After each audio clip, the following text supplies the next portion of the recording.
আমি যে রুমে থাকি সেই রুম মালিকের ঘরেই অষ্টম প্রহরের পুজো।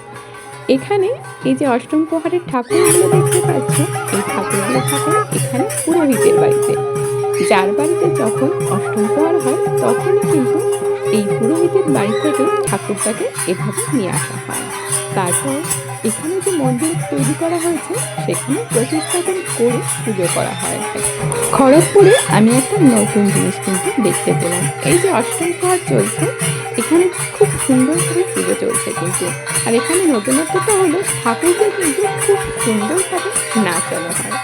এটা আমাদের নদীয়ার দিকে কিন্তু খুব একটা চোখে পড়েনি কখনো আমার। তোমাদের কারোর কি জানা থাকে এই যে এই ঠাকুর নাচানোটা তোমাদের কারোর দেখা আছে? অবশ্যই কিন্তু জানি। আমার কাছে কিন্তু ভীষণ ভালো লেগেছে। দেখো কি সুন্দর করে ঠাকুরকে নাচানো হচ্ছে।